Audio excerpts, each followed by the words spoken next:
Greetings, fellow investigators, and welcome to our video podcast, Into the Darkness, where, for a change, my friends and I will attempt to write a complete scenario for the Call of Cthulhu role-playing game. We assume this will take a number of sessions, so for the duration, consider me your host, Tom Rayleigh. One of the scariest things I know of is trying to do something that you've never done before, a new experience. It calls for bravery and fortitude to keep trying and not to get too discouraged. What we're hoping to learn is the creative process from a practical point of view, or at least one creative process. Our participants have various levels of experience, and we hope that by watching us make this attempt, you'll have a path to follow, at least to get you started. We have with us two experienced creators that have done some amazing stuff. The first one is a very good friend of Into the Darkness. Tyler Hudak has run Call of Cthulhu scenarios for us, as well as Delta Green, which we have greatly enjoyed. One of his published works is entitled Cauchemar, which is included in Legends of New Orleans.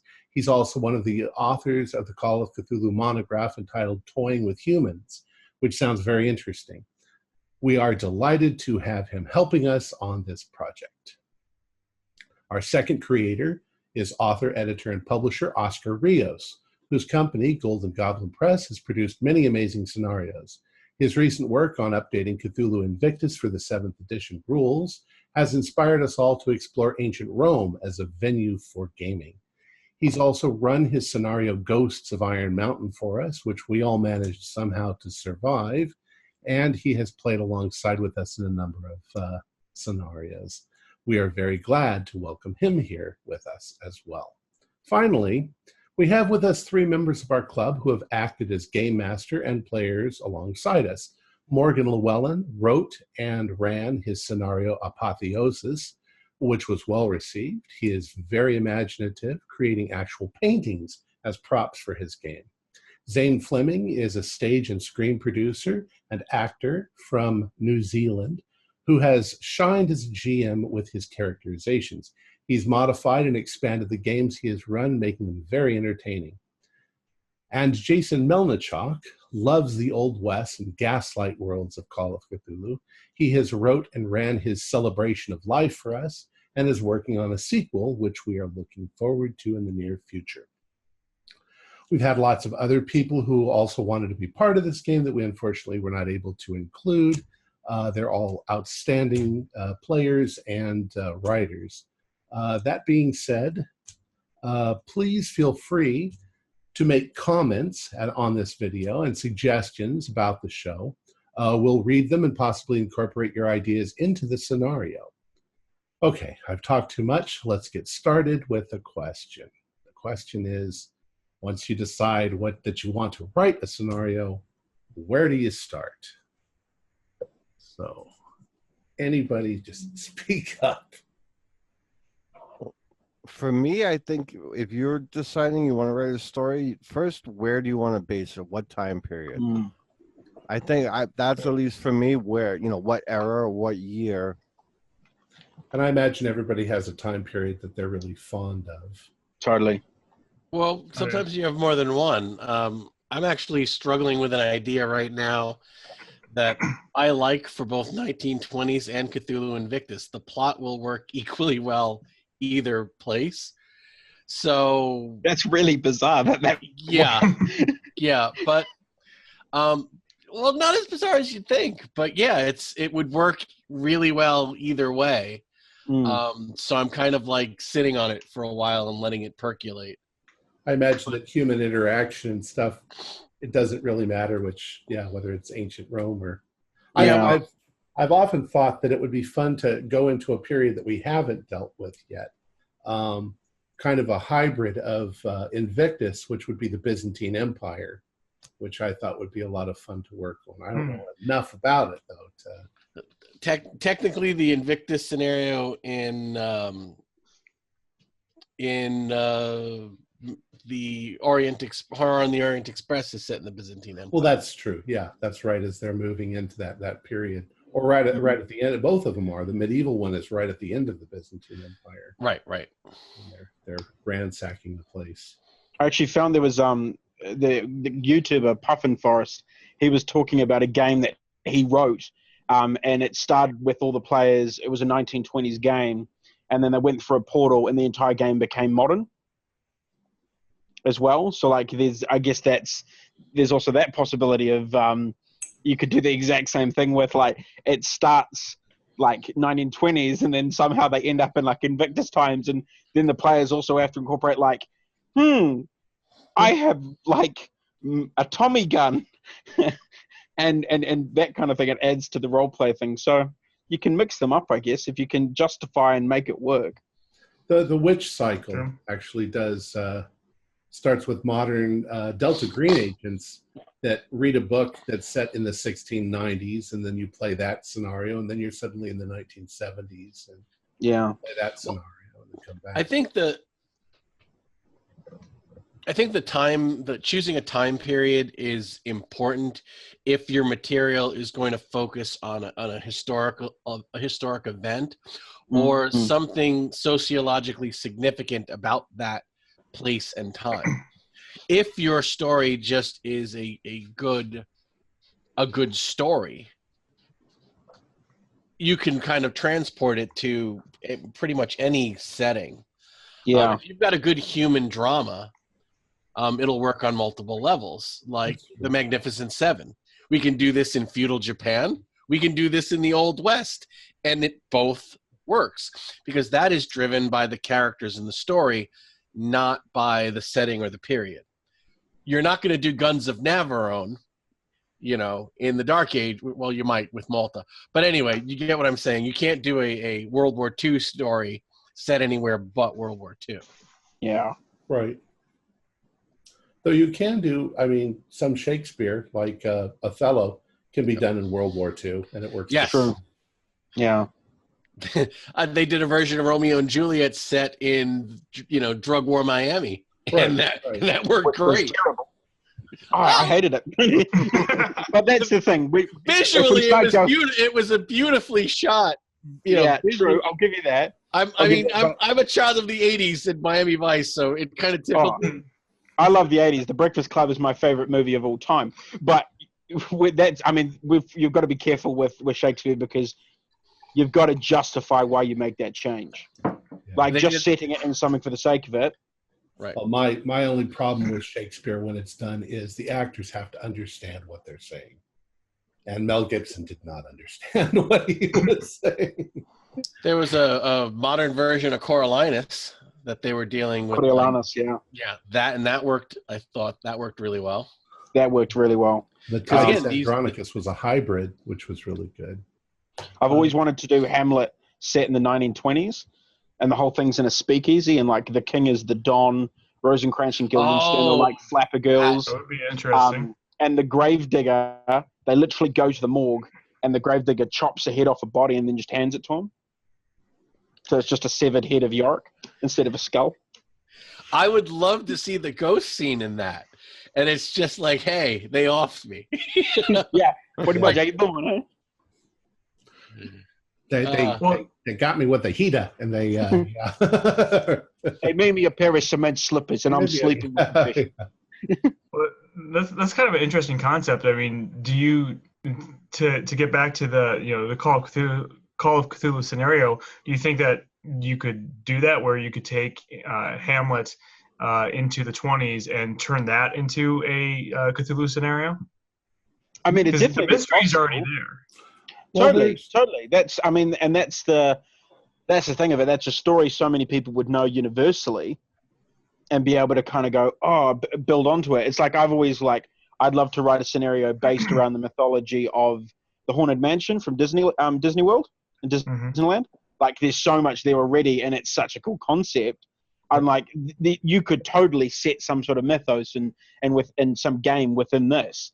But it's You mentioned Hamlet, and I've always had, because of my religious upbringing, I've always had a completely different view of the play, and I love Hamlet. It's probably my favorite Shakespeare.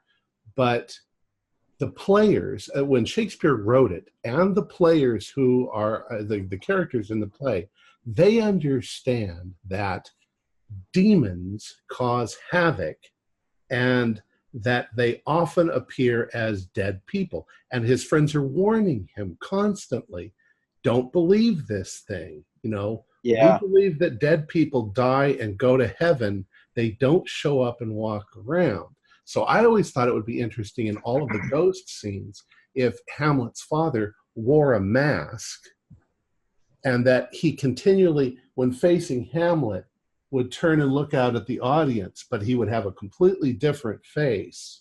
Yeah. Mask. Because what does he do? He causes Hamlet to murder his mother, his father, Polonius, cause complete devastation to the. I think Horatio is the only person alive at the end of that play. Yeah. Yeah. So it is havoc that he wreaks. He could be Nyarlathotep. Yeah, that could totally work. Yeah.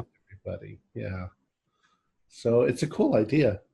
Right, and seeing kind of stories transplanted, I've seen that work really well in some scenarios. Like one that comes to mind, I think it's called like Butterfly Fly Away Home or something, or Ladybug Fly Away Home, right? Where they take the story of the Exodus, right, from the Bible, and they kind of take the concept of the plagues and stuff, and they translate it into this scenario.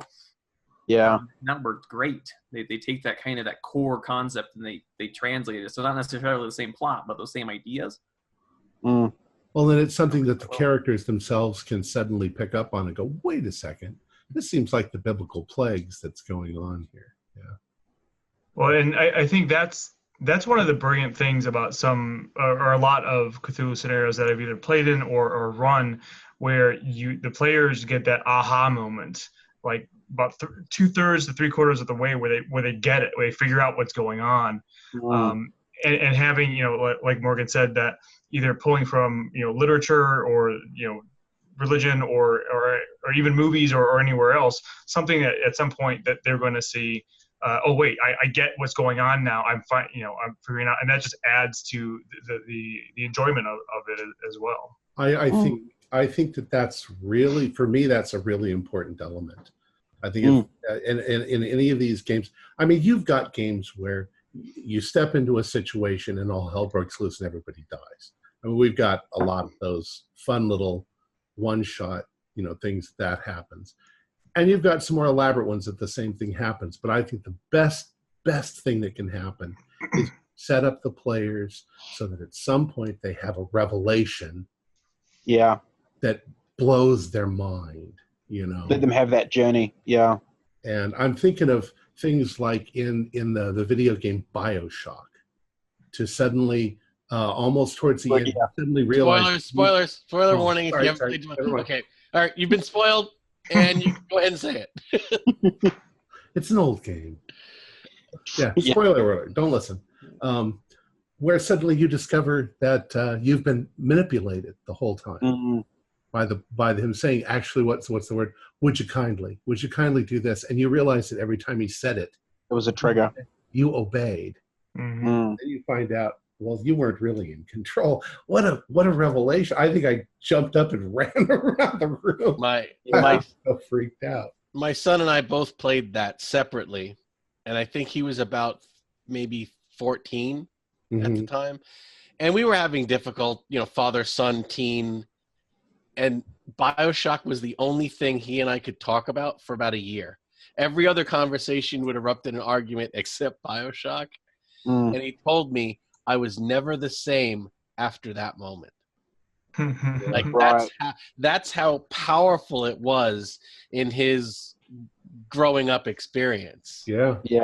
I mean, it was his first, and again through a video game, but it was his first true sense of betrayal. And he said, think for me, I was never the same after that. Mine was Star Wars Knights of the Old Republic. The twist in that game, you go, oh shit. That was brutal. That I wasn't prepared for that. So what I'm taking from this is, if you're writing a good story, you have to get your players invested in something, and then they need, and it doesn't have to be a betrayal, but a misconception. They have to under some conception that turns out to be wrong. And then the actual players coming to a light bulb moment, and that happens in a lot of games. It's done, you know, the players have clues which they're putting together and they don't realize what it all means, and then they find a clue and it all falls into place. I'm gonna just something that I like to do in my own work is really I don't introduce the mythos too quickly. I let them get invested in the story, in the characters, in one another, in the experience of what they're doing. And sometimes for the first act, the first 1/3 of the adventure, nothing really odd will happen because they will then become invested in who they are. They'll all be soldiers, or they'll all be cowboys, or they'll all be hobos, and they're doing this hobo thing or soldier thing or crusader thing, and then all of a sudden something unexplained, something otherworldly happens, and there'll be that moment of shock and dread where they finally remember they're playing Call of Cthulhu. And it's I had that moment when shit. I ran Koshima for my friend. Spoilers for anyone. When he worked out that the entire time he'd been in a dream, he was like, "Oh my god!" He lost it completely because he walked into the house and went into the room and was like, "Why am I lying on the floor?" And it was just he just lost his shit. He also got a really terrible sanity roll on that one as well. But I as a person who I'm not a big D&D fan because I feel it runs the risk of it's like, let's run in guns blazing. And that's what I love about Call of Cthulhu is you're like, cool, this is an investigation game at its core, and it's all about the role play. And that's where you give the players more chance to role play and do these fun little bits. That's what makes a game a good game and a great game. It's when they can become invested in their characters. I do think that it should be written for role players. I mean, that sounds obvious, but there are games that are written for brand new novices that don't know what they're doing. Totally. I was gonna say with Zane too. Yeah, I like the investigation part. I don't want to get into, not saying here, but just other games with hack and slash and dungeon crawl, and some of my favorite games ever with Into the Darkness and Without are you're almost 2 hours into the game before the first dice is even rolled sometimes if you get a good group of role players. Not saying you weren't investigating or you weren't looking for something, but it was played out so well you didn't need to roll that dice, or it just everybody was fluid together. You had a good group of players, and then I think it was an hour and 15 minutes into the game before any dice was even brought to the table, which shows that people were invested in the story and people were, now, I think that's a powerful game. Now, the other night, Sean Little ran a game for us, which he wrote. Spoilers once again. But I was commending him this morning actually, because he used a red herring that I don't like to put red herrings because they confuse people. But his red herring was to play up. It was set in space. We were in a ship with a new drive. And it's like he kept playing up that this drive was proprietary and we weren't allowed to fiddle with it, and that it was biological. And of course, the tension of all of the players at that point was really high. And we were sure the whole thing was going to have to do with the engines.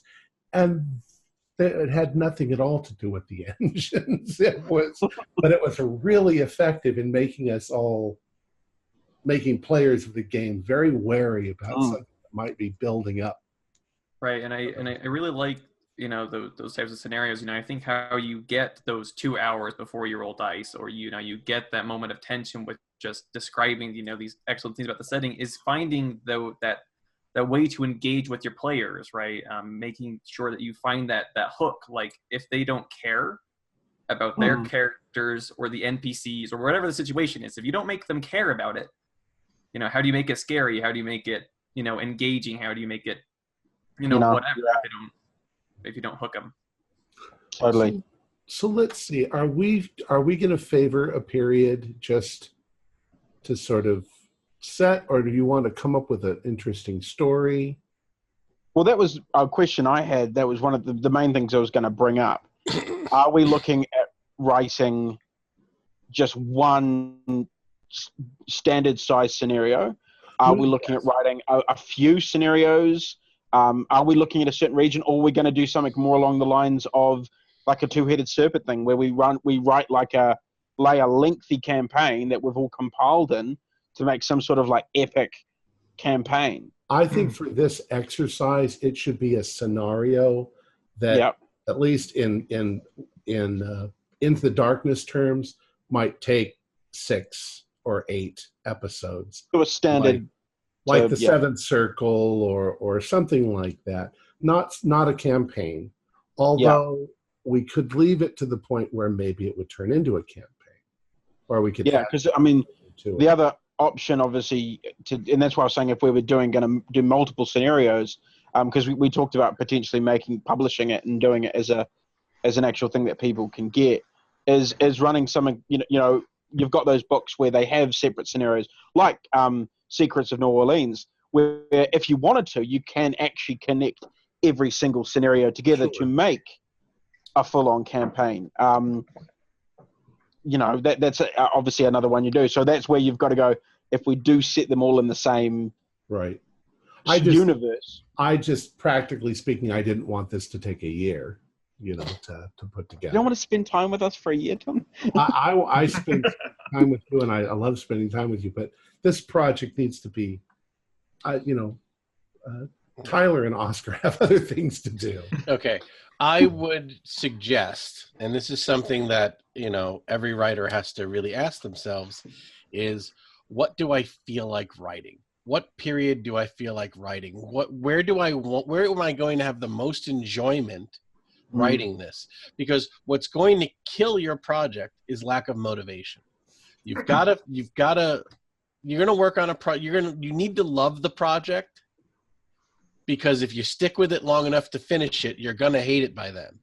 So if you don't love it from the start, you're never going to finish it, because you will work on it so long and so hard. By then you're like a 9-month pregnant woman. You just want this to be over. Yes, you love being pregnant. Yes, you love the whole glow, but you just want this to be over and done. But then the outcome is great, right? Because then you have a kid. Right. And then the kid grows up, and you're very disappointed in that kid that you have. That doesn't usually happen for years until you look back at something you wrote like 9 years ago, and you're like, "Oh, I'm such a hack. What was I thinking?" Because it's quite interesting, because I know you gave Morgan the homework of reading. Was it 30 scenarios? I did 20, right? Well, and that was like your first homework. Read. I asked him, how do you learn how to write scenarios? And he said, you've got to read scenario. I think if you read 20 scenarios, you're going to see 20, and if you can get 20 different authors, you're going to see how everybody structures theirs, everybody paces theirs, and you're going to basically have all of these choices and options. Some you're going to like, some you're not, you know, and then when then you'll have kind of your own template for, okay, these are all the ways you can do it. This is the way I'm going to do it. Yeah. Right. But if you have no idea how to do it at all, you're just going to stare at that page. Now, this comes later, but one of the things that I've really wanted in any scenario that I have to do myself is I would like bullet points. Put them at the end, write the scenario, put bullet points at the end where you can say, this character, here's what he knows, so that you can just sit there with the bullet points and play the game. You've got like a cheat sheet. Rather than run through the whole scenario trying to find the information. I remember you mentioned... Oh, go on. Sorry, Jason. I was just going to say, I remember Tom mentioning that quite a few times about putting bullet points. Sorry. I was going to say, if you've ever read any of Trail of Cthulhu's scenario books, they have, I think it's called The Spine, where they basically lay it out like that in bullet points of, the high points of the scenarios. And they actually do a pretty good job of that. And I have seen that in some scenarios where they have the bullet points for the keeper to just go in there and see, here's here's a scene, here are the three main points, and then they kind of go into a little bit more exposition, but below that. Oh, Yeah. that's excellent. Then I'll take a look at that. I want somebody to run Trail of Cthulhu so that I can play, but I haven't looked at it yet. All right, so that's cool. So let's see if we can solidify. What do you guys want to do? Do you guys want to do a modern one? Do you want to do something in the 20s? Well, I guess can we take it from like the opposite perspective? Is there any era that anybody does not want to do? Gaslight. Dude. I'm gonna jump in and say Invictus, just because I don't know anywhere near enough about Invictus or that time period to be able to help at all. Yeah. Other than my boy Alex Ghost, that's about it. I actually think I'm with Oscar. I think that I'd rather not do a Gaslight. Now, I like to play in Gaslights, but yeah, I find the period a little limited, Okay.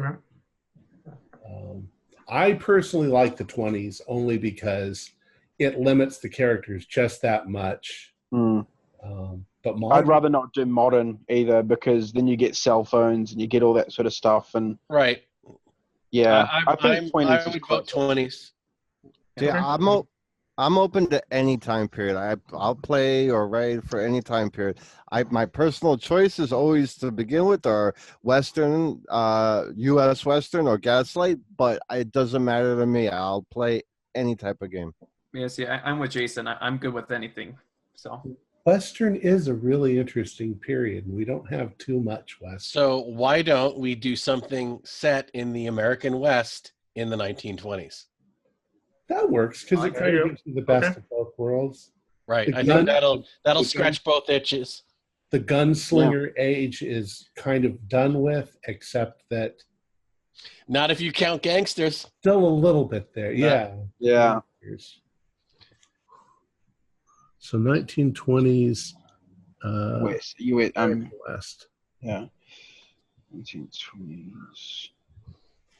Like somewhere in well, let's see, we've done things like in Albuquerque and Arizona and Nevada.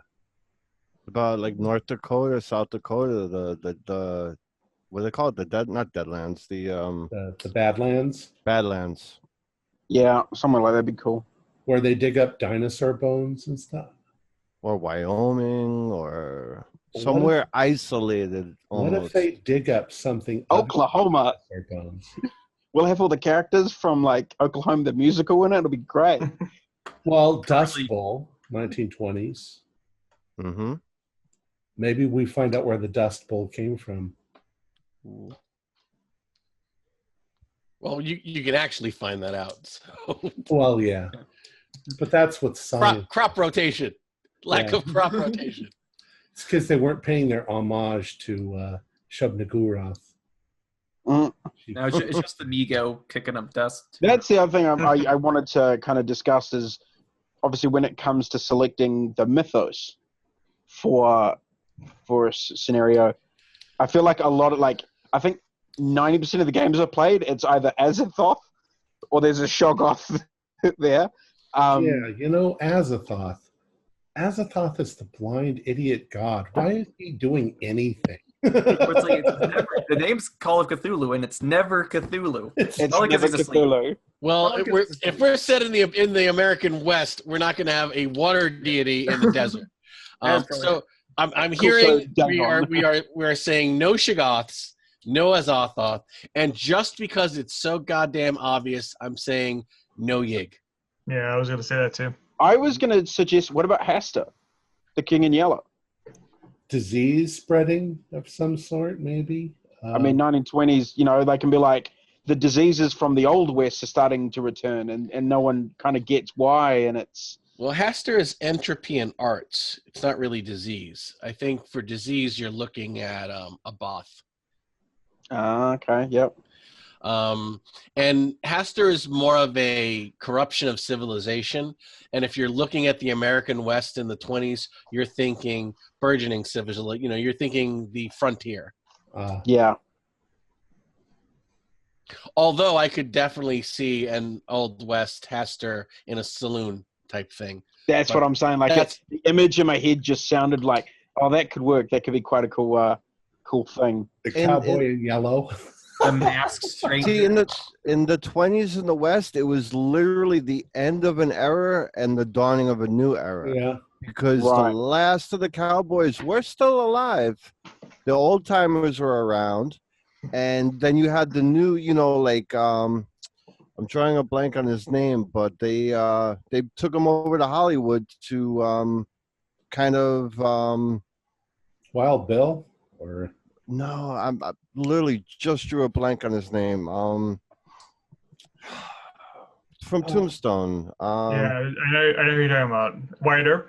What Wyatt Earp? I believe, yeah. They brought him out to Hollywood to consult on all the Western films that were coming out in the 20s. Right. And they used him to and he actually put in extras who were real cowboys in a lot of as the extras in the movies. So it was kind of like the end of an era and the beginning of another. Just because this is obviously how I work as a visual thing and as a creative person. Can you guys suggest any good movies set in the American West in the 1920s that I could watch to kind of get some inspiration-esque stuff? It's a little later. What's give me 1 second. Yeah, you're getting spaghetti westerns, which are late 1800s. Because that's why I know all the Clint Eastwood stuff. Are there any Lovecraftian deities that are associated with electricity? How is electricity going to be central to a South Dakota Old West? I was in thinking, the 20s. what if this is an old town, and that they're just getting electricity out there in the 1920s, and there's something that feeds off of electricity that's being awakened by it. All right, so if I can just interject. Okay, of course. We had somebody call out South Dakota, and I wrote that down because I know nothing about South Dakota. Chances are there's pretty cool, spooky cryptids, serial murders, haunted places in South Dakota that nobody knows anything about. Yeah. So basically this is virgin territory, and I think South Dakota deserves a good 1920s scenario. Okay. We had the old cowboy, which I think is a great concept. We had the dawn of archaeology, all of these Western universities sending teams out digging for shit. And we also have the film industry banking on Westerns in the 20s, so we can have film crews scouting out locations, possibly working with the old cowboy. So I'm basically listening to everybody, and I'm trying to take some really cool elements. Yeah.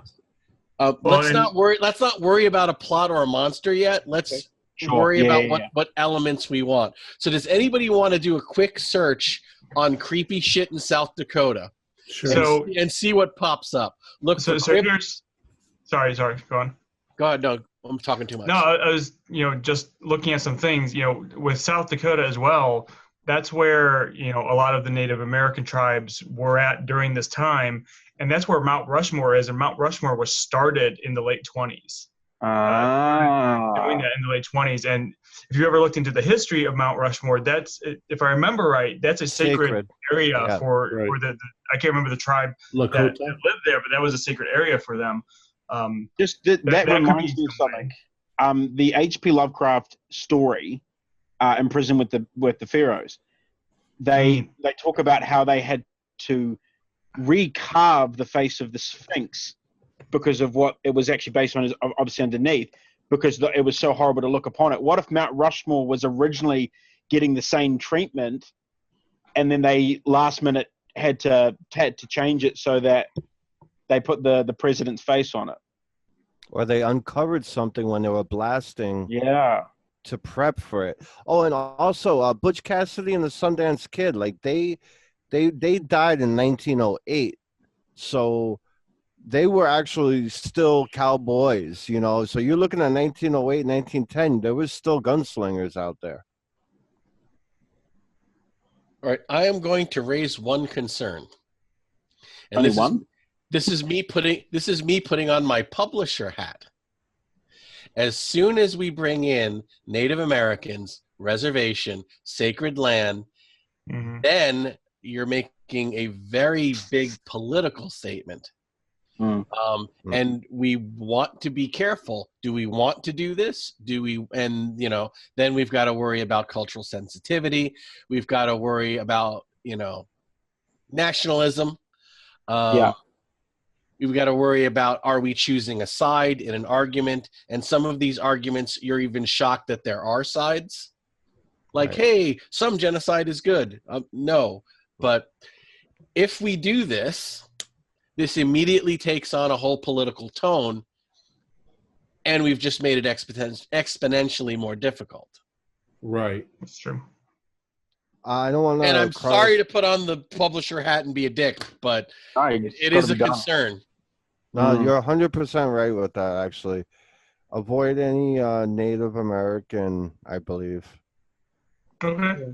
But I think we can have them with, we could have them as NPCs in the game and stuff. I don't think because they were there, discounting them completely is just sort of it sounds like we're avoiding the whole point of it. Right, but we haven't even written anything yet. We could still keep the same scenarios, the 20s, the South Dakota. Just don't use Mount Rushmore and rewrite, or Yeah, I found, if we're talking about stuff that is kind of creepy and interesting in South Dakota, I found something called the Trail of Spirits, or Sika's Hollow. It's this place that is considered haunted. Sika in the Native American tongue meant evil.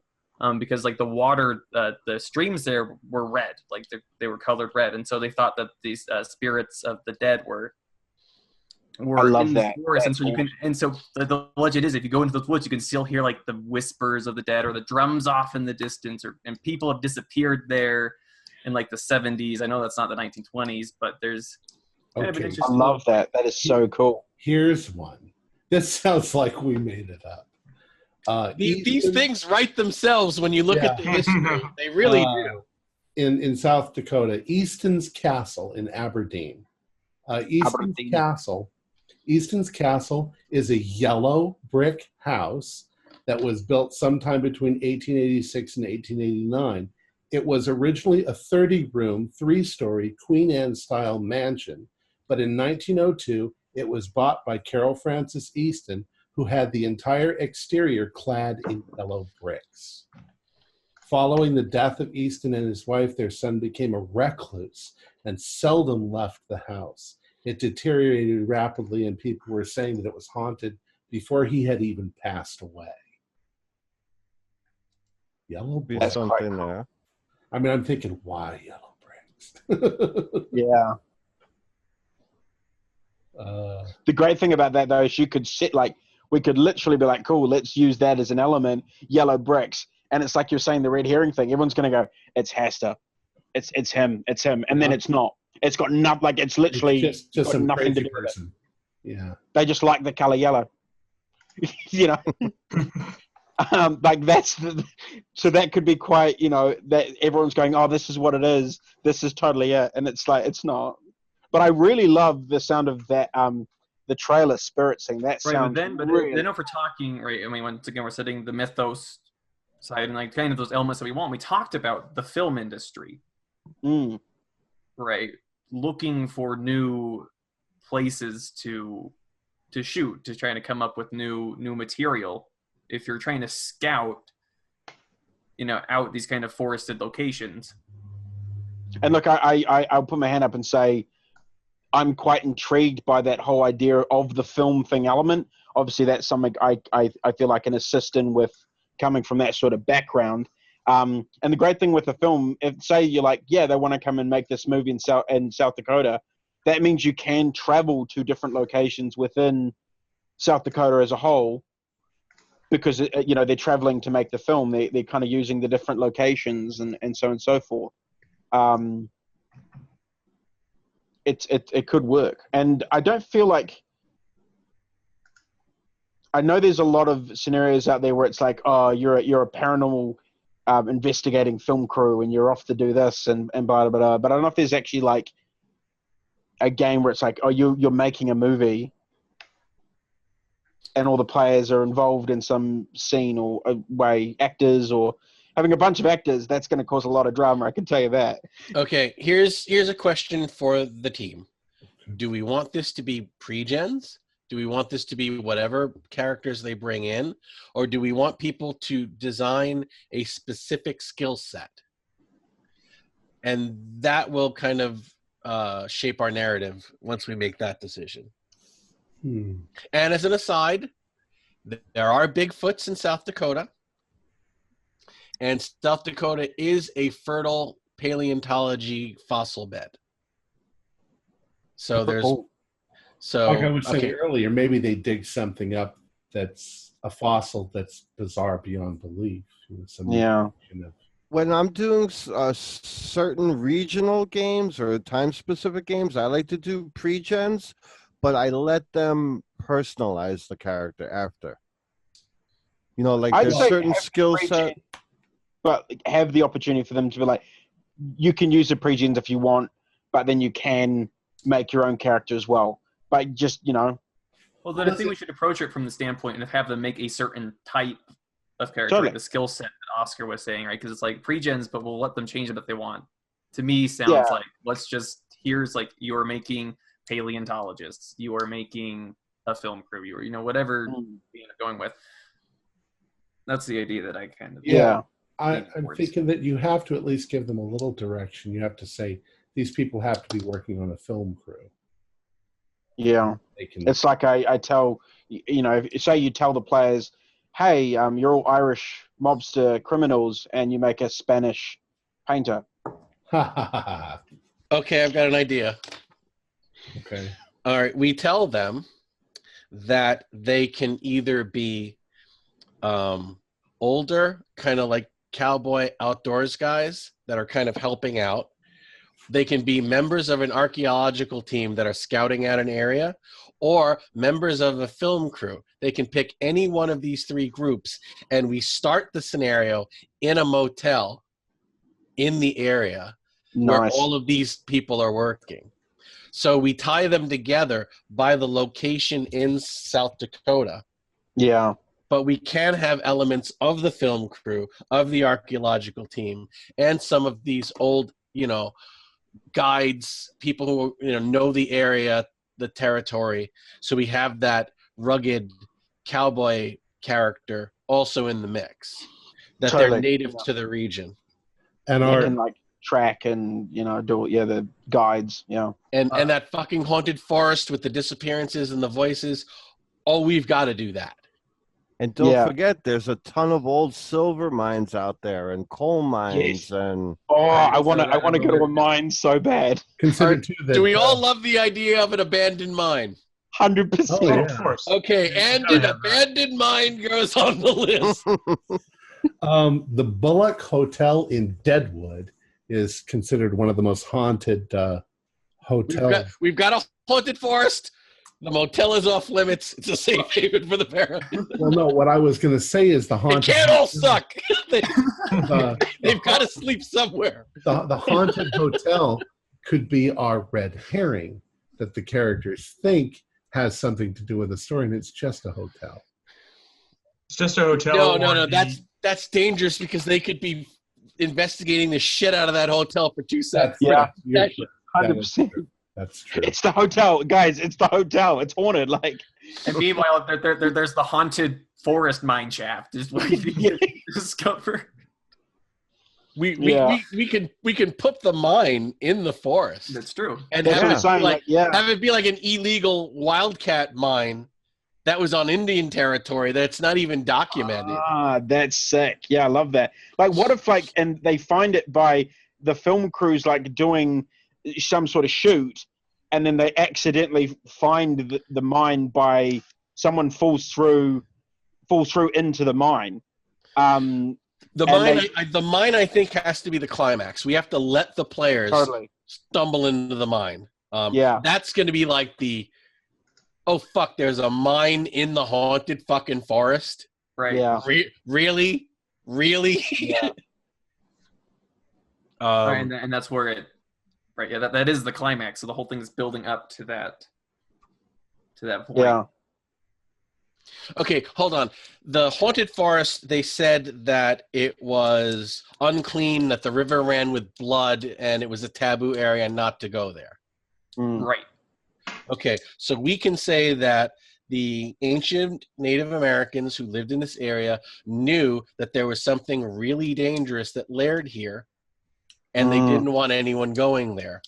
The wildcat miners went, dug it up, woke it up, which has led to these recent disappearances.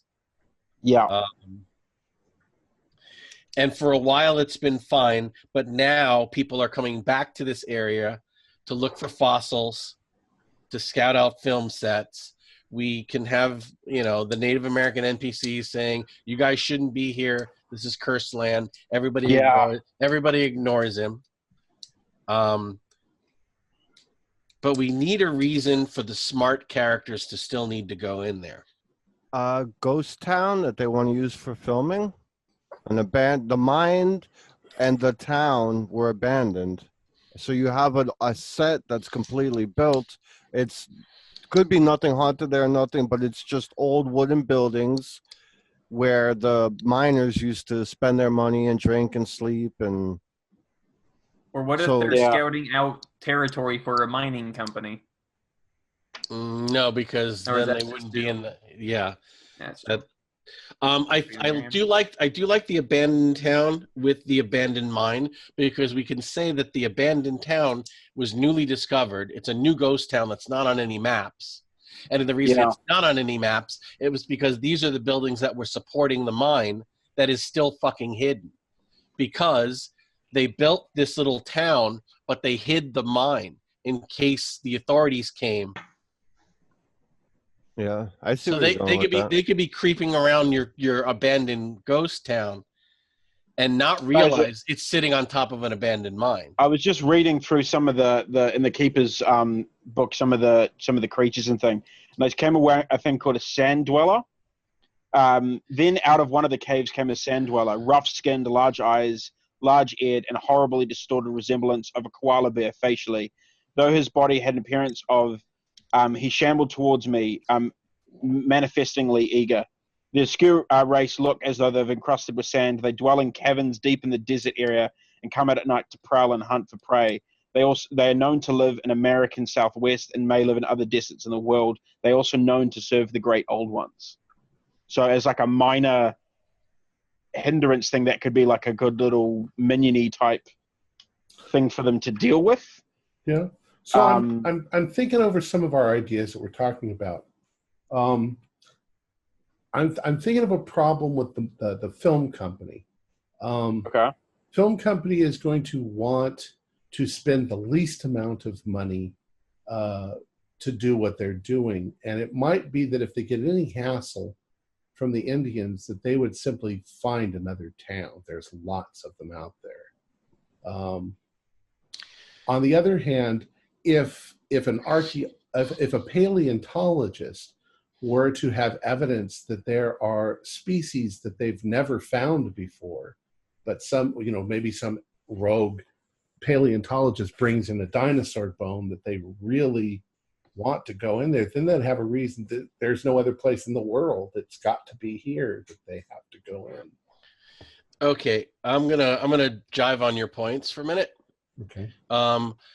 I agree about the film crew, but if we say that these are freelance location scouts, shooting some reels of backgrounds to take back and pitch to the film industry, it works because they're investing their own time, investing their own money, hoping for a bigger payoff.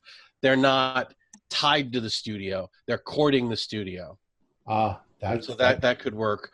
And again, to build on your great idea for the strange artifact, because that's how Creature from the Black Lagoon starts, the strange paleontology hand. The hand. Yeah. And I've got the Creature from Black Lagoon shirt. I'm a huge fan. We can basically say that a fossil came back from a team in this area. They were requesting more money and better equipment, And when this crew with their money and new equipment comes, those archaeologists have vanished. Yeah. Snatched by the sand dwellers for knowing too much. There you go. Yeah. And it's not necessarily a mine, it's a tunnel. And there can be... It's a mine that broke into a tunnel. Okay. Exactly. They accidentally, when they were building a mine, they smashed through and found a tunnel. But there are things about the tunnel that are wrong. It's not just a rough shape. It's an oval that has been carved in straight directions. Yeah, it's kind of like in Assassin's Creed, how the things made from the old race have got like a different look to them, and they're like almost too modern for the setting they're in. Maybe there's evidence that the tunnel was melted instead of that's cool. dug. Well, you're almost getting into it. Almost sounds like you're describing the territory of like Chthonians, where as they dig, they're gonna create those huge tunnels, and the West, because since Chthonians hate water, the dry West, the South Dakota. Well, I guess with the bog right there, the Trail of Spirits forest, that probably would factor into well to that. So. Well, maybe the Chthonians, or maybe the Kowalians, I don't know what we're going to call them. They utilize small Chthonians to dig their tunnels. I think if we've got sand dwellers, bringing in Chthonians is just too many good ideas. Okay. Yeah. And I think what's funny about sand dwellers is they kind of look like horned toads, so we can say that they're looking for some ancient species of very large, like an ancient horned toad that was the size of a bear. Yeah. And then they find a sign that says, "Beware of slee stacks." Do love slee stacks. Slee stacks. I am definitely, I like that you want to make the fucking mine really, the natural cavern under the mine really creepy. I say, since we've got sand dwellers who are worshiping a great old one, we pick a really obscure great old one and we turn the natural chamber into a temple. I like that. Oh yes, and that's very much like the imprisoned with the pharaohs. That vibe again as you go under, and it's that's dope. So we throw a bunch of letters together and make up a new old one? Oh, do we want to make up a new one? Well, there's plenty of good ones in the book that get no love. Yeah, that's what I'm reading through some of them, and this guy, I don't know if you guys can, but he looks pretty fucked up. Oh, Galaki. We've had Galaki. He gets a lot of love. But he needs a lot of water. Now, are we going to go under the premise that, like, in the late 1880s or 1890s, they broke through and found this temple, and that's how... And they all got wiped out. That's why it's a ghost town. Yeah. Okay, I like that. And that's why people keep disappearing in the... Nobody reported about the city because whoever goes there disappears. Disappears in the So Trail of the Spirits. I just want to point out one thing. I love how everybody is turning around and grabbing their books, start looking through everything. I mean, would it be horrible? Like, I know we said it wouldn't work, but what if they go down and they do find like an underwater spring, or like they do find water down in the tunnel, and it is Cthulhu? No. Tom just was like, no. Attack of the Misplaced Monsters. But not to take us back to your previous point, but I do agree with Morgan. We played Call of Cthulhu, and I can think of like only a handful or less than a handful of scenarios that actually have Cthulhu in them. Yeah. Well, one of these days I want to write. For another time. I very much want to write a scenario with pirates. Because we don't have many pirate I'm down on that. I'd love to do a pirate piece. Focus. What about We are talking about cowboys and sand dwellers. We are not talking about pirates. Stay on target. What did I tell you about motivation? We need to focus. What about the worship of Shagnar Fong? I'm not familiar. No, he's kind of like an Eastern thing. Oh, Is that He's the elephant The one on the right? cover. Yeah, that's more a show Plateau of Lang. Let's look through the Malleus and find somebody we know nothing about. Nyoga. Nioga. Nyarlathotep. Niag was the living darkness thing. What about a doll? Yeah, they're just mindless. Okay. worms. Those are just giant worm things that live in the dreamlands. They come from the planet of Arrakis, and they. Oh, what about Golgoroth? Oh, I'm a Golgoroth big- is a great old one resembling a large, slobbery, tittering toad with a slimy scale hide and fanged mouth. He's one of my That would be- favorite great old ones of all time, actually. Where's he in the book? I'm at page 154 of the Malleus Mastrorum. Okay. I don't know if he's in the new one. He may not be in the. Yeah. What's his name? Golgoroth. Golgoroth. He's basically a toad with a beard of tentacles, no arms. So he's like. He's the god of the Black Stone in R.E. Howard's book, the story of the Black Stone. Okay. I like the name Golgoroth. Well, and if toad things are worshipping him, that kind of makes. This guy looks a little bit toad-like as well. Looks like a big butt. Nothing wrong with a big butt. They All right, our the farting one. He who farts. Golgoroth. He sounds cool. That sounds like a cool. okay. So the Sand Dwellers are worshiping Golgoroth. Can you spell that? Maybe we could make Golgoroth a little more horny toad. You know, a little bit. I don't know if you guys ever read the books Deltora Quest when you were younger, but there's one of the guardians in that was a massive toad, and that was a really cool like element. If you guys want some inspiration from that, Golgoroth is spelled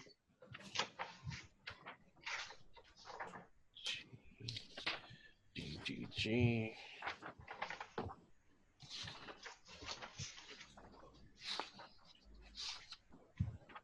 GOL-GOROTH. Goroth. OTH.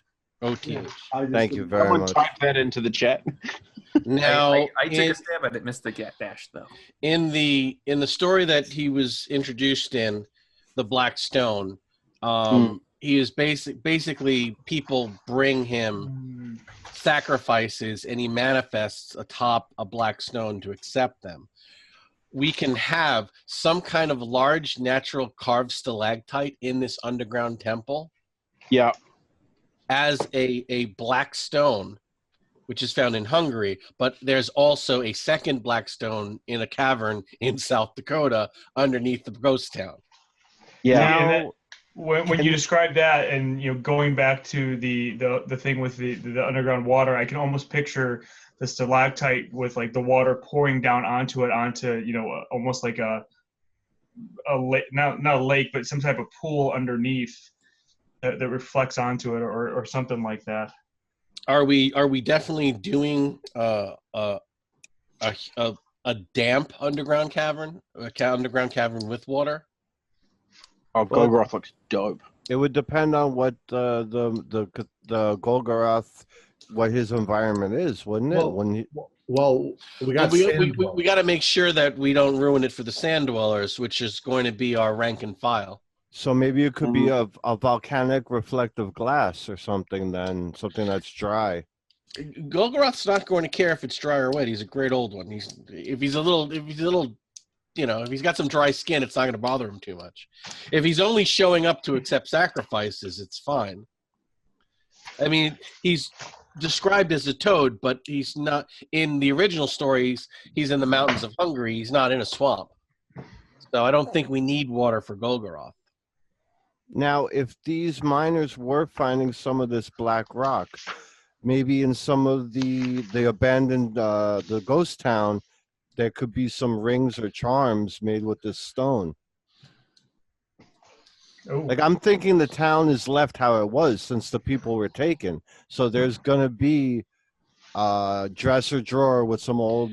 Well, remember they never got to the temple. As soon as they broke into Yeah. the Sand Dwellers' mines, That so they died. never they were overwhelmed. We can hint that they were coming up with these weird black like gems, like opals, that they couldn't identify.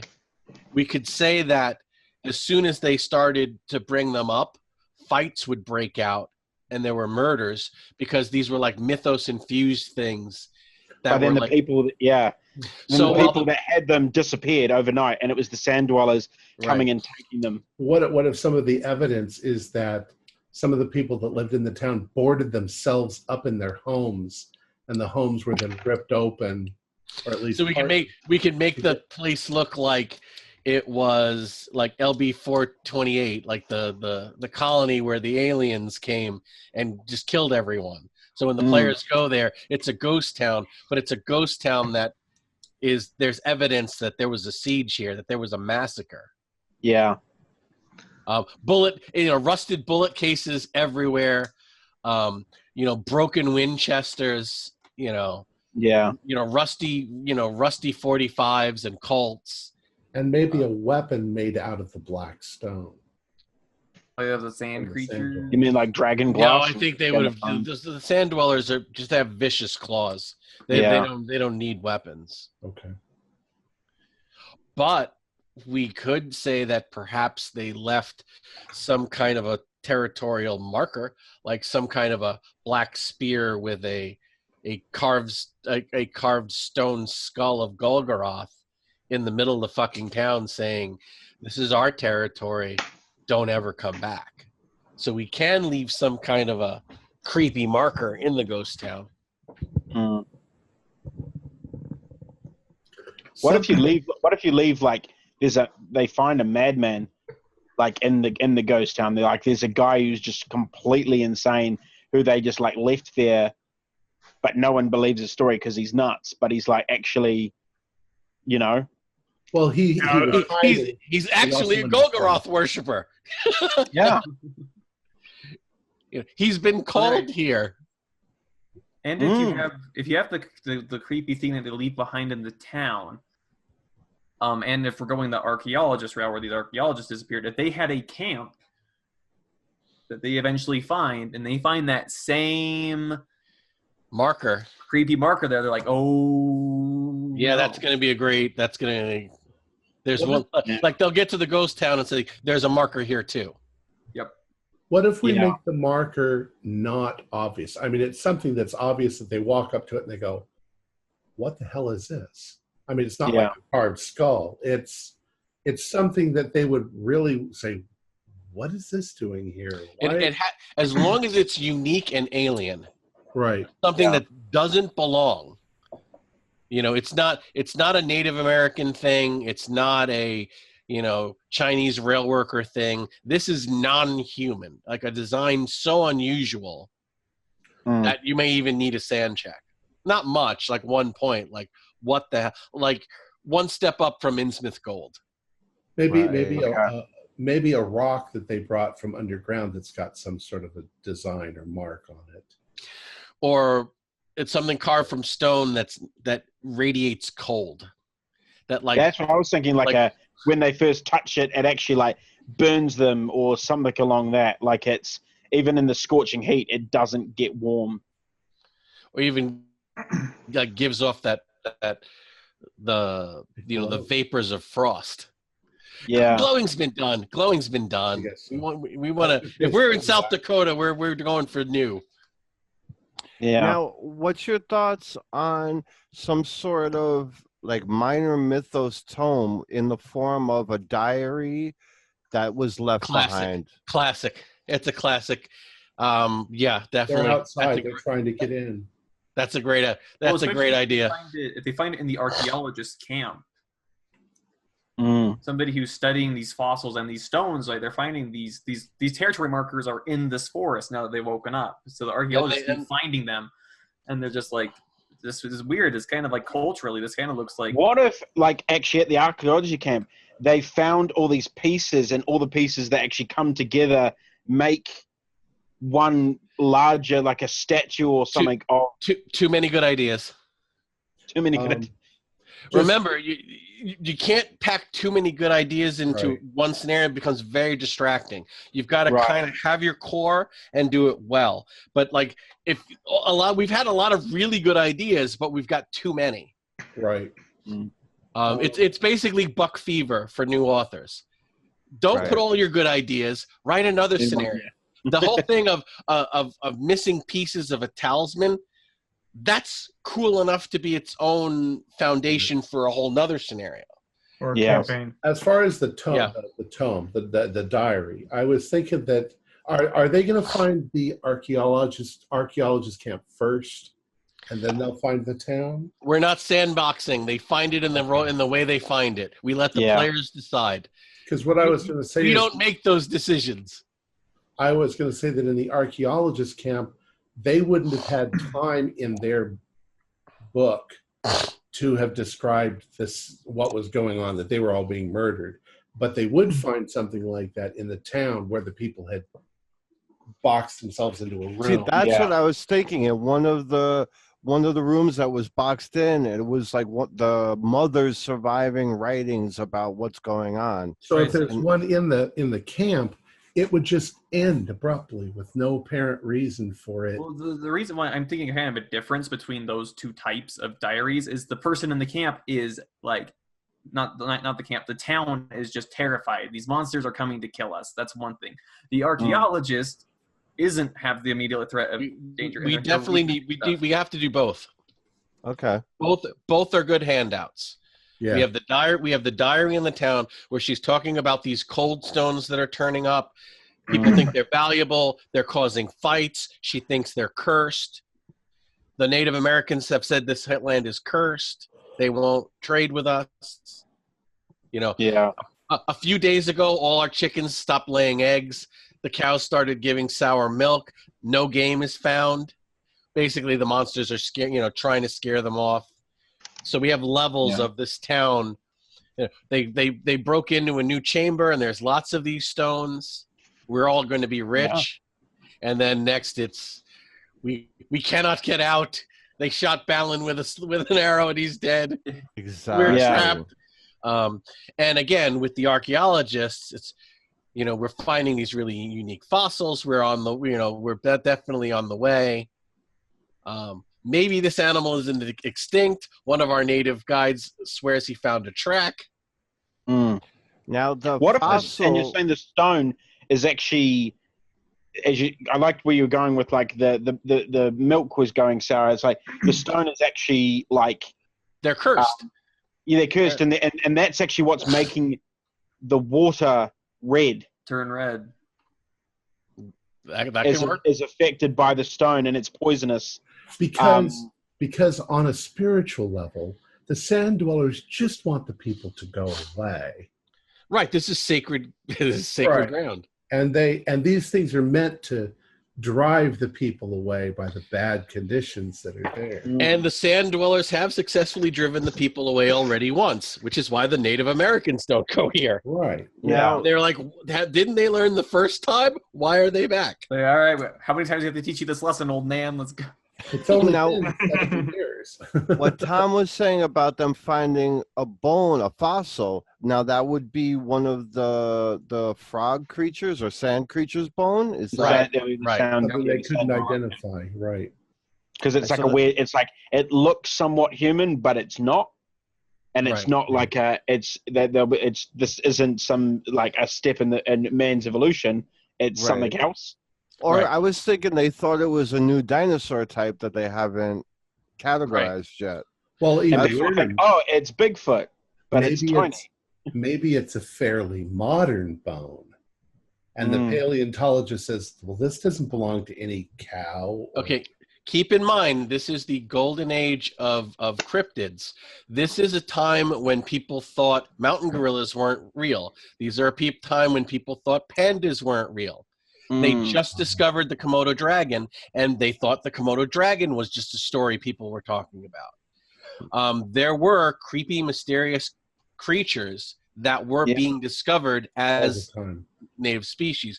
These archaeologists could be at first looking for this ancient fossil and then finding out the bone is way too young.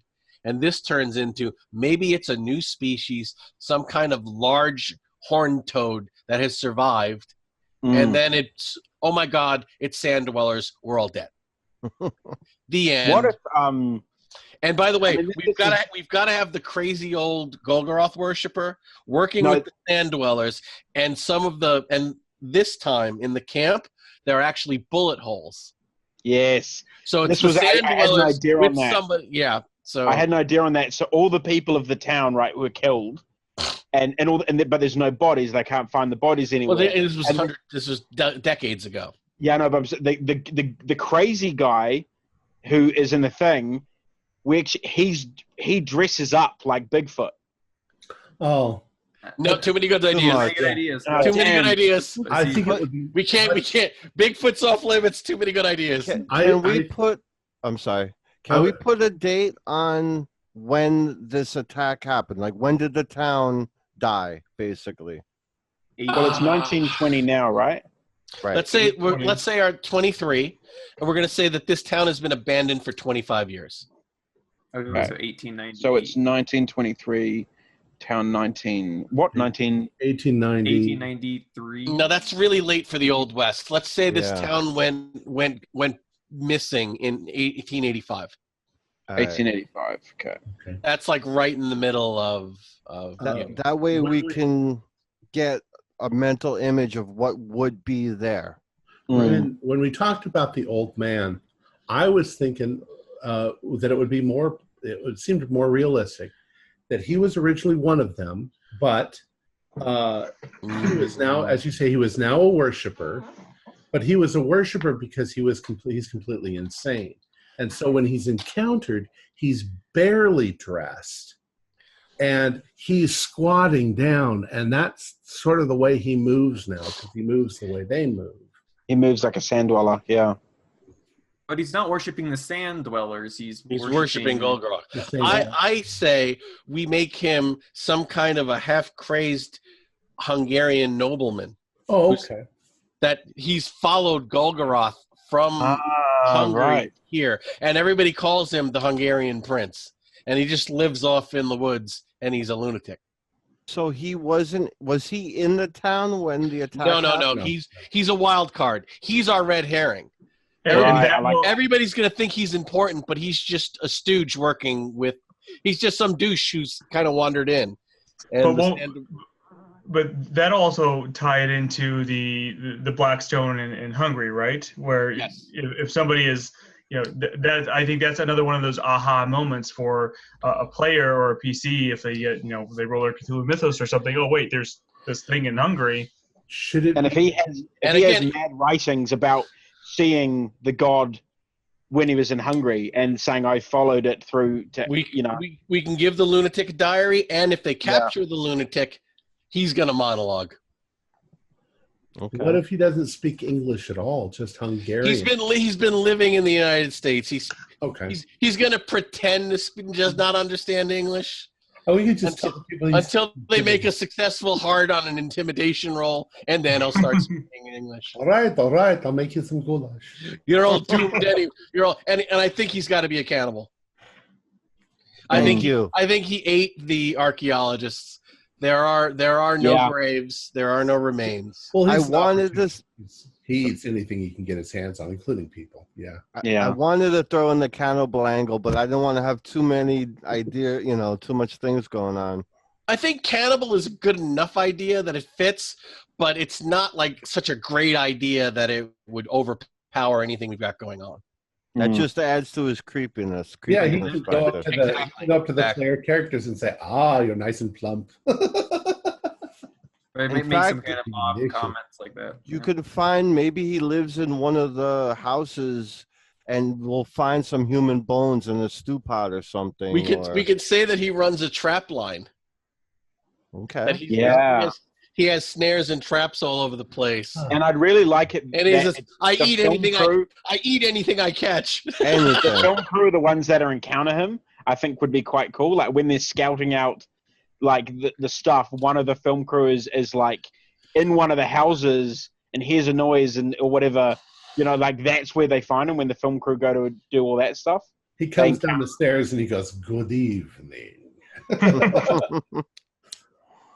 No, I think it was more like if you've ever seen, there's a New Zealand horror film called Homebound, and there's this great moment where they work out, spoilers for everyone, they work out that there's someone living in their walls, and he's been living in the walls of their house for over like 15 years and stuff.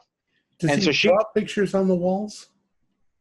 He does, but he's made all these secret passages through the walls of their home, and they've always got stuff going missing in the house, and they've just gone, it's like, whatever. But then she finds one of the doorways into the wall, and she goes through, and she looks through the insulation and stuff, and looks through, and she sees him in there with like his little room that's set up. And then she kind of makes a noise, and she quickly sits back down, and she goes, "Oh, I'm okay." And then they literally pan across, and he's shoved his face through the wall, and he's just staring at her. And it's such an amazing shot. And she flips out and just starts running, and he just starts chasing her through the walls of the house. And it's by far the best moment of the film. And that's kind of what I picture of the first encounter with this guy, is they're kind of like, "Oh, I think someone's living here." And then they kind of like, they like turn around and they're like, "Oh, there's this weird mask on the wall." And then they realize it's not a mask. And then it's like that moment of he pounces at them and they go, "Oh, shit." All right. So, Morgan, what is the name of this area, this haunted forest river area? It's called the Trail of Spirits, or Sika Hollow. SIEK. And I reckon the Native Americans should have a name, in the for the Sand Dwellers. Yeah, in the chat, I posted a link to an article I was reading. Okay. The weird name they call the Bigfoot creature here is the Takuhi. So we can say that the Indians are calling the Sand Dwellers the Takuhi. Yep. Takuhi. Trail of Spirits. Now, are these sand dwellers like the frog creatures? No, they're like No. like koala horned toad creatures with Okay. claws. Okay.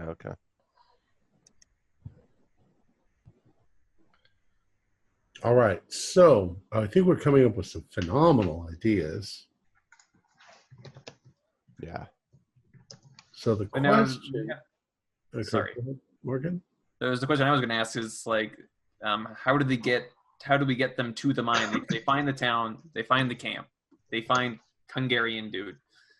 I think that in the motel room of the other archaeologists, they can recover some maps of several sites that they were looking for, that they were digging at, and they can assume that maybe they're at one of these sites. So that brings them into the Trail of Spirits, where they could meet the old man happenstance. They can find or the members of the film crew have heard a rumor that there's a ghost town in this area. There could be one or two clues in the town about the ghost town. The diary.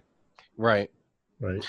No, do we want to leave the diary? I want to leave the diary in the ghost town. I want to leave but- the diary in the ghost town. Well, Yeah. we can have some records about a wildcat mine somewhere in that area from some like marshal in the town records. Yeah. Hey, there were illegal miners up in these hills way back when. This isn't a rumor. So basically, we give them some chances to do spot hidden and library use in the town before they start searching. And once they go out into the wilderness, then shit hits the fan. They meet the lunatic, they find the town, they find the abandoned camp, they find the journal, they find the diary, they start finding these fetishes. Maybe they see some tracks. Maybe if they're camping out and we've got to make them camp out, the sand dwellers fuck with them by throwing rocks in the dark, howling, doing all that weird Bigfoot shit that just to scare people off. Plus, their food goes bad. Their food goes bad. Their water goes sour. Again, with these cursed stones, maybe they even find one of these cold stone fetishes as a marker, as a warning marker in the middle of their fucking camp. And if they persist, they eventually find the town. If they persist further than that, they find the mine. If they want to be real assholes and go down there, they find the temple, and we summon Golgoroth, and it's on. Golgoroth is one of those entities where a group of well-armed characters rolling well can dispel his avatar. He's one of those, the very few great old ones that if you've got decent weapon skills, you can take him down. Yeah. So I'm all for throwing a great old one to people. If you're going to be that stupid, you know. Yeah, you're going to be like, okay, and we're going to go down there. Yeah. You know, then you can really set that up too, right? Because all the bodies have disappeared. So, you know, as Tyler was saying, they kind of that water kind of in that pool. And so they kind of are approaching the statue and they hear something crunch as they enter this red water. And there's just these piled up skeletons from their sacrifices kind of just underneath this. And then they should really get out of there at that point. The trick is going to be how to get them to want to go down there. Right. What the hook is. Basically, one of the NPCs gets taken by the sand dwellers. Greed is always a good motivator. We have a geologist willing to pay $500,000 to find the source of these cold stones. And there you go. That's a lot of money. That's a lot of money, but all right, well, we'll do the math. I'll do it. The conversion is 15-1 for the 1920s. Okay. I'm not proud that I know that, but I live here a lot. This comes up for me a lot. It's 26-1 for the 1880s. So there you go, I know. brother. Kindred spirit. You know, basically, we have the university offering a reward for the return, you know, for finding these missing archaeologists. Yeah. And the film crew, if they can clean the sand dwellers out of this ghost town, they're going to make a fortune because this is going to be their shooting location. And their big break. Their big break into Hollywood. And their big break into Hollywood. So we can let greed do the talking. And if they are wise enough to say, I say we just dynamite this hole and never come back, everyone's dead and no good will come from this, then good. Maybe there's some evidence that one or two of the archaeologists who are very important to the players are still alive and that they've been taken down into the cave. No, yeah. I don't think the lunatic would have. Well, no, he may have eaten some of them, and some of them may have been taken down. So if they question the lunatic, if you've got NPCs with the players, like I know some members of the film crew, like maybe the leading lady of the film or something, is taken by the sand dwellers down into thing like the whole King Kong thing. There you go. We've kind of got to go get her. What if the Hungarian that's the trap? The Hungarian wants them to go down into the cave. And so he says, oh, no, they are not all dead. No, I think that if he was – honestly, I think that they would have split the prisoners. The sand dwellers would have taken half for sacrifice, let him have half to eat, and he would say, the sand dwellers took them down to the cave, and I don't know what happened after that. Right. And that's true because he doesn't know what happened after that.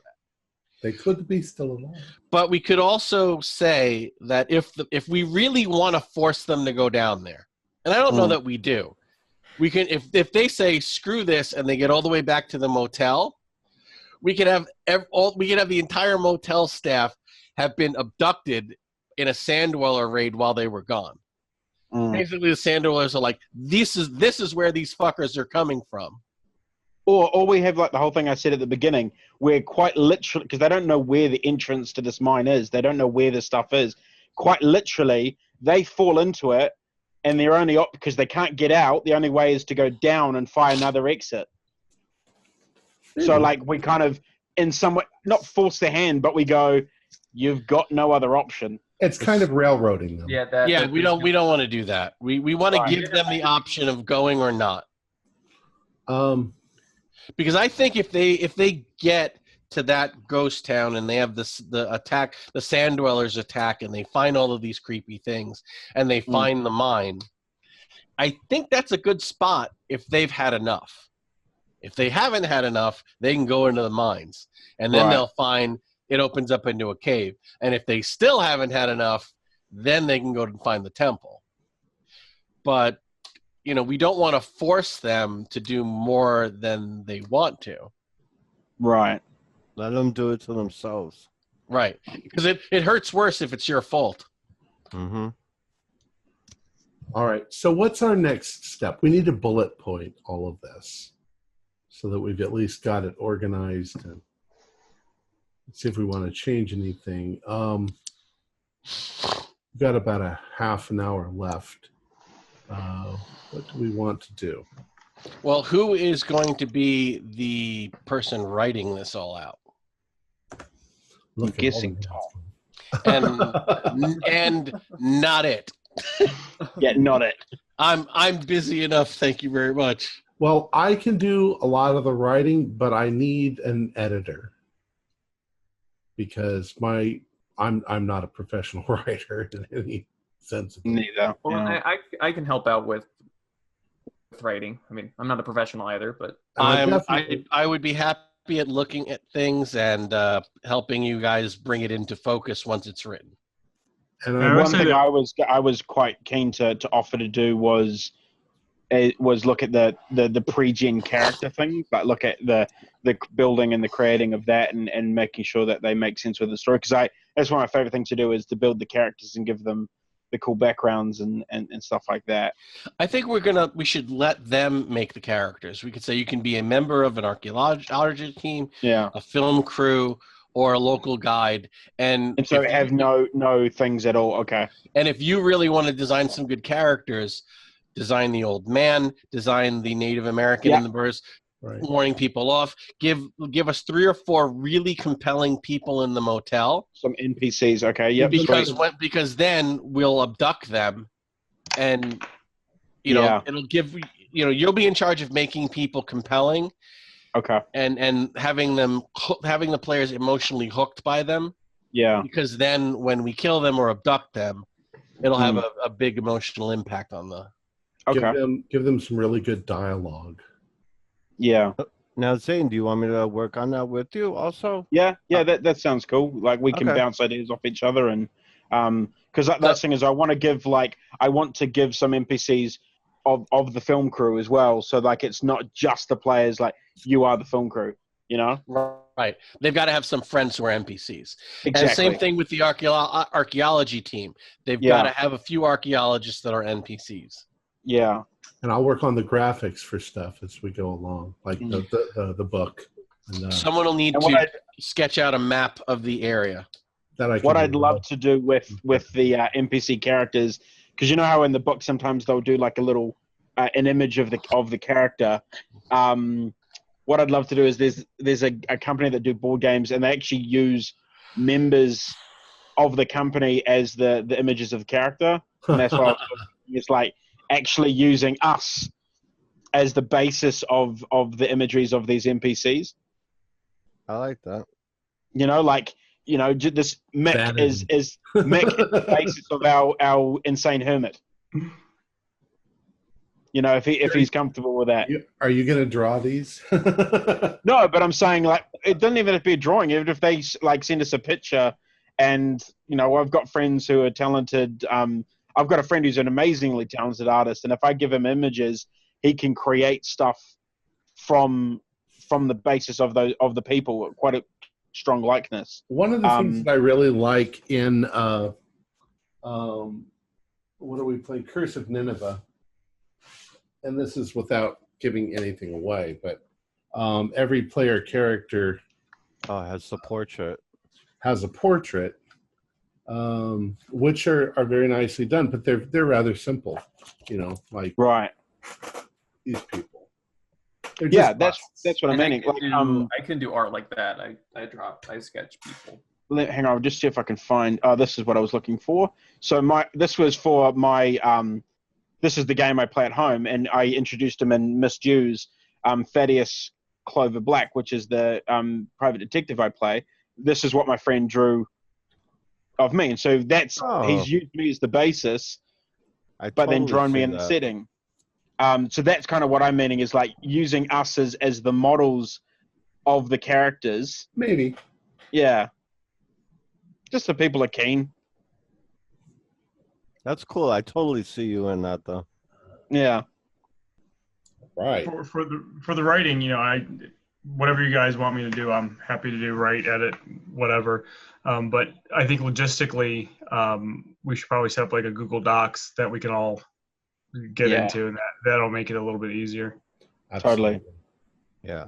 I can set that up. I've already got that on a number of games that we're playing. I've got Google Docs set up. So I will. I'll try to put together a bullet point. I'll re-listen to this whole episode tomorrow, and write down all our bullet points. And then, obviously, it's going to be things that we're going to modify as we go along. Oh yeah.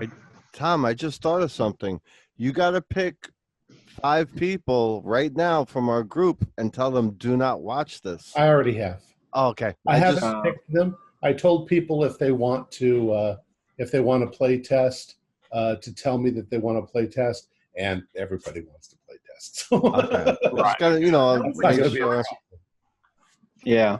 I'm like, John's I just told not playing everybody this game. not to watch the show. Yeah.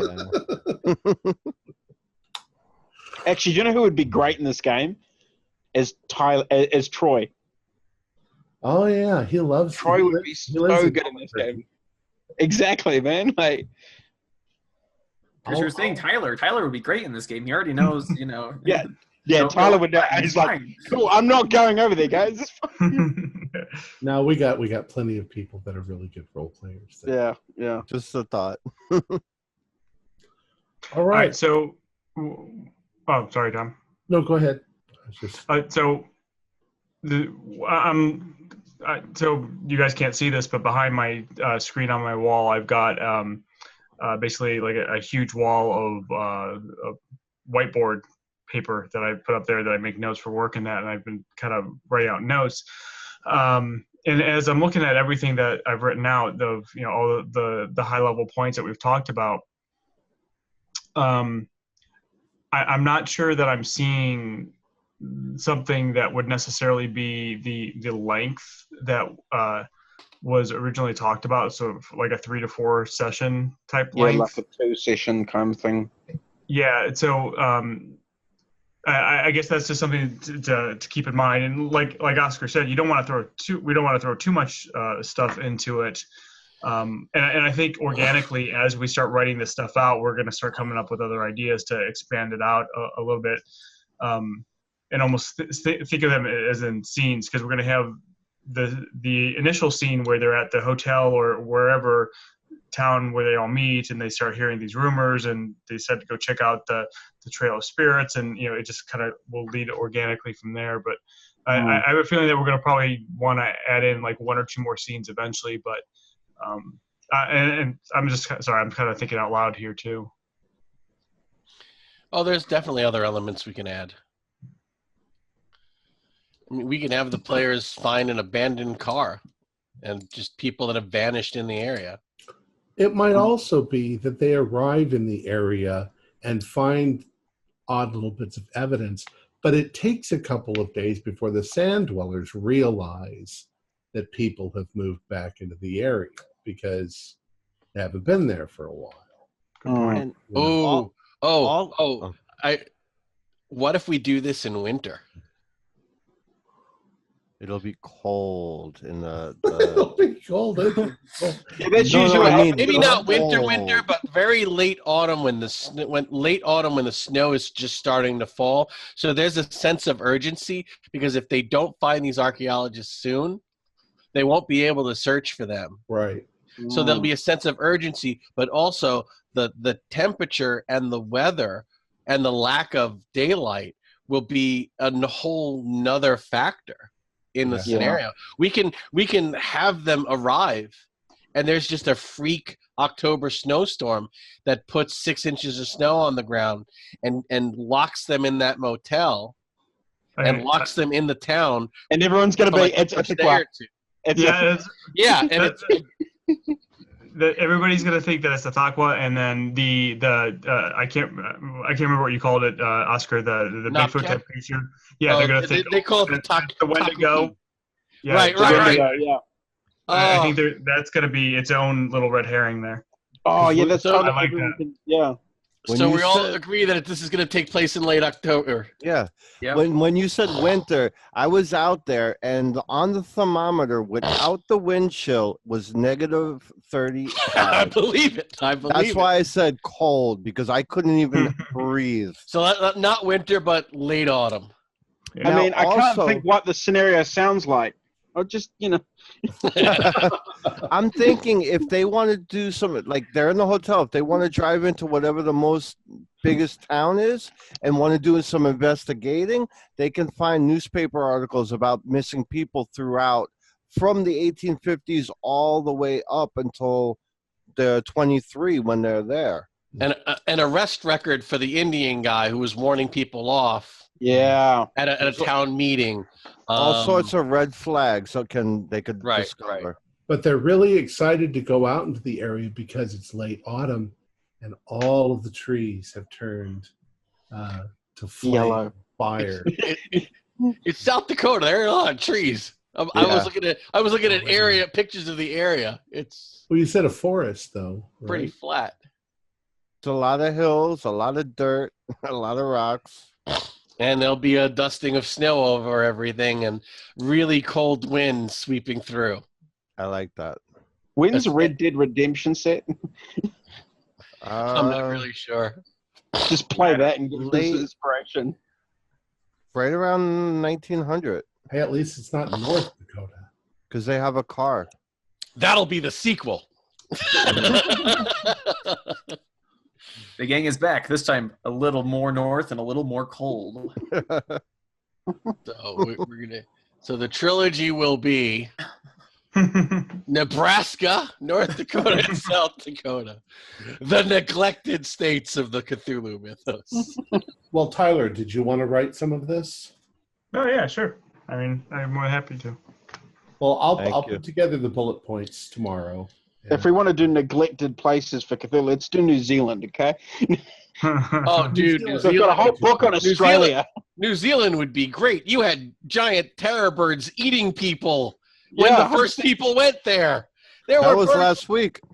They had That's my giant, weekend, bro. What do you mean? they had monsters living inside volcanoes that The Taniwha. Yeah, that bro. small children. No, had but to- like seriously, when the first human beings went to New Zealand, there were giant man-eating monitor lizards and eagles that carried off people. There were some really great Pleistocene monsters living in greatest- New Zealand. The biggest bird in history, the moa, Yeah. was indigenous to New Zealand. Yeah. And Maybe also, the they're- first time they actually came to New Zealand, they actually didn't come ashore because they were too scared of the Māori on the beaches that were just like fuck off. So Oh, they just God. didn't come. maybe they're not all gone. Maybe they're Samoa.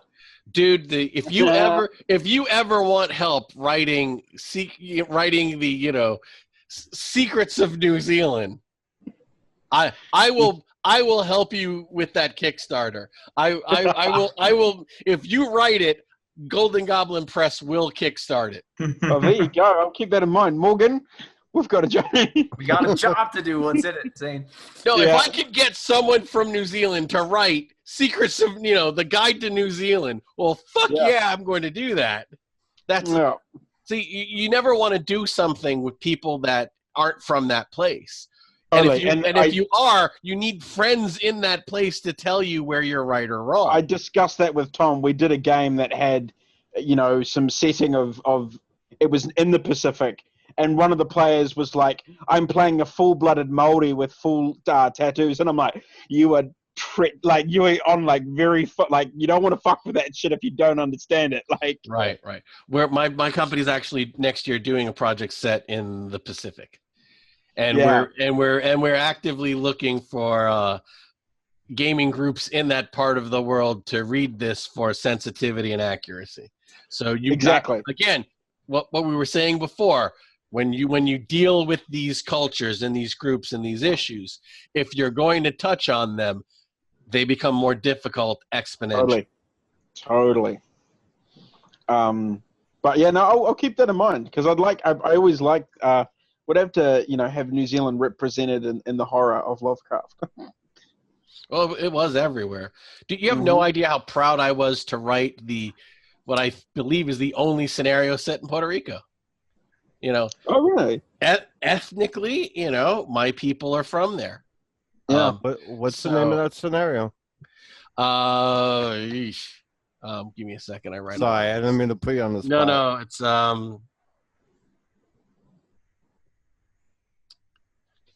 Hold on. We've got to think of a name for the scenario as well. It's a very good point. That we do towards as we go along because I think that'll organically show up the name somehow. we don't want to call it koalas from the dead. Night forms a cover for sinners. Night forms a cover for sinners? Yes. It's a little Nice. long. It's a old Puerto Rican proverb from the colonial days. Oh, Okay. I love naming. Ooh, let's see if there's any good Indian proverbs in South Dakota.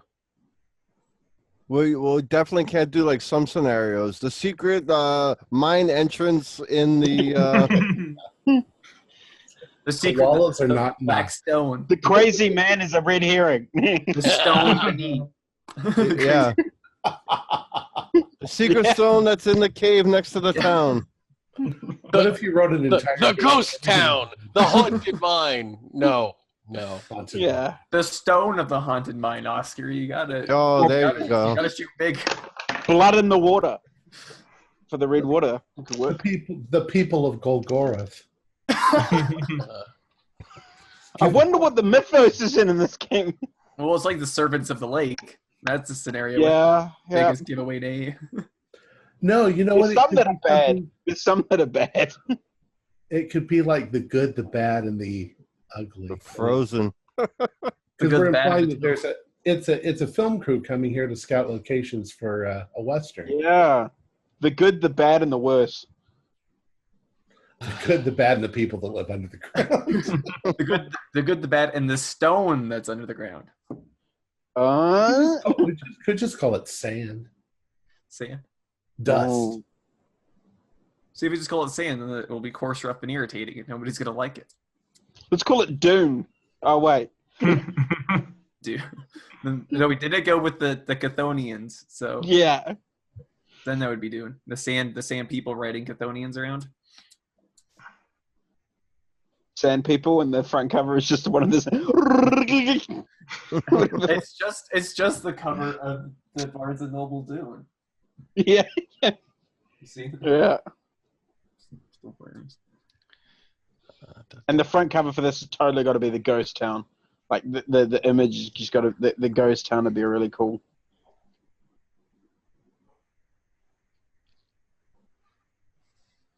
What we would do is we would find some old Western novels and find a cover that looks really cool, like they used in the Ballad of.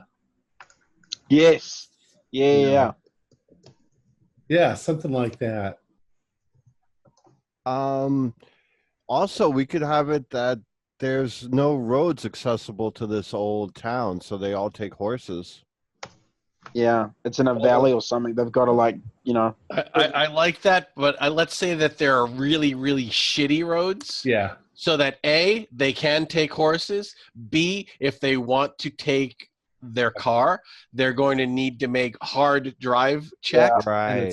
And they break down. And if you have a broken down car in South Dakota when it's snowing, that's going to be a lot of fun to role play that out. And if they have we can get that out in spring. Don't worry about it. If they do have horses, one of the things the sand people will do is kill their horses. Yeah. And the horses are skittish. They might get sick because everything's being corrupted. Yeah. They can get run off in the night, leaving them stranded. And that's the thing. We can slowly, if the player's we get water from the stream, the players are then getting affected as well. So they could be kind of in the end battle, and all the stuff that they've been eating and drinking this whole time, they're starting to, it's actually slowly killing them as well. And They need to get out of the area. Yeah, we gotta. I mean, if we're gonna have a snow, I mean, we're talking about having the stones be abnormally cold. That'll be hard Oh, yeah, to if it's grasp winter. if it is winter, because like, We'll just flip it, make it hot, make it a like a hot stone. so it's just like these Or maybe they're just marked in some way that makes them magical. They Yeah. have spirals melted into them or something, you know. we have time to figure out Sacred exactly what the stones are. Mm.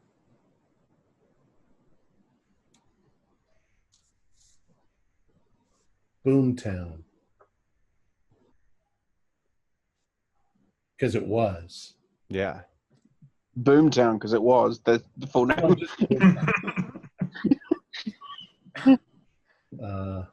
No, maybe that gives too much away. The sand creatures destroyed the Boomtown. Did that give too much away? Never pick up a black rock. Trouble at Black Rock. Okay. How about this? We call it Do Not Speak of Evil. And underneath that is the full Lakota proverb. Do not speak of evil, for it creates curiosity in the hearts of the young.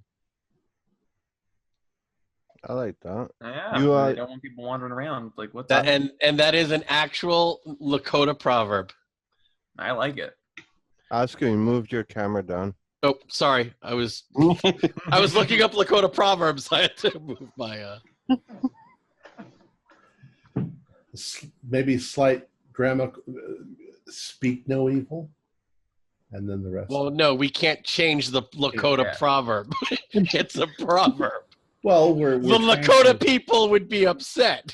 we're translating it into English, though, so always some interpretation. But no, that's cool. Here's a good. Many have fallen with the bottle in their hand. Ain't that the truth?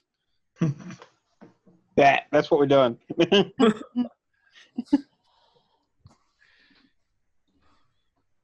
All right. Or just call the scenario. It's not Cthulhu. That will give nothing away. Everyone's like, well, of course it's not Cthulhu. No, we're calling it South Dakota. Seriously, South Dakota. You heard it right.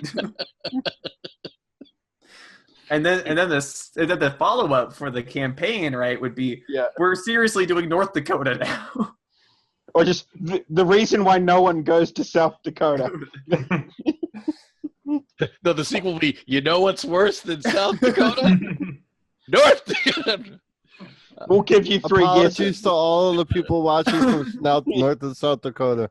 No, but we love you guys. You deserve a scenario. You don't deserve us. You don't deserve us writing it, but we're all you got. You're gonna get it whether you like it or not. What's that saying? It's like, I'm not the hero people want, I'm the hero people need. Yes. The Batman quote. Yeah. You're not the hero. You're not the hero we want, but you're the hero we deserve. Yeah.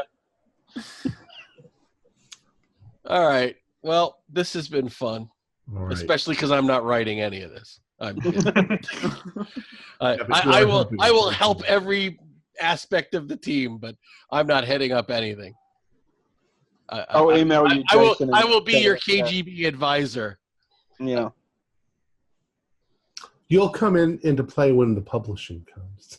You can tell us what to do. And Oscar starts slowly like sliding. It's like, oh, guys, we got a bad connection. Publishing. I don't know. What are you talking about? I don't know. You're breaking up. And you see him crinkling paper. You don't Well, have to publish it. I'd publish it. I'm not running the Kickstarter. Oh, you need money to publish? We'll That's right. get I there. saw my body. We'll get to that when the time comes. Well, dude, if honestly, you don't really need to do much. They've got the repository. The repository, yeah. If you want to Right. put this together in a professional way and throw it up on the repository and charge $5 to go and help fund the website, Yeah. you should Yeah. totally. You don't need me for that. No, that's cool. And we're still jumping ahead of ourselves. Yeah. We got to write it 100%, first. yeah. And make sure it works. Got to do the playtest, yeah. Mhm. All right, so shall we call it there for this evening? I think so. Together I think so. I mean, we've got a solid plot. Yeah. We've got the whole narrative arced out with several levels of ending, depending on how much punishment they want. We have a working title. We have some teams selected for NPCs, maps, bullet points. I think that you guys are in great shape, Cool. and I'm out. Like to say, Good luck. Well, our special thanks to Oscar Rios, Tyler Hudak, Zane Fleming, Morgan Llewellyn, and Jason Melanchok for their participation in this workshop. Be sure to watch our next episode where we will take some time to read from your suggestions. Like, share, and subscribe to our channel and punch the bell icon for updates on our latest shows. If you'd like to support our show, visit our Patreon account. Just $1 a month helps us a lot. You can find a link in our description below. This is Tom Rayleigh, together with all the members of our gaming club, inviting you to journey with us once again into the darkness for another adventure into the universe of H.P. Lovecraft and Call of Cthulhu role-playing game. Until next time, good luck and good gaming.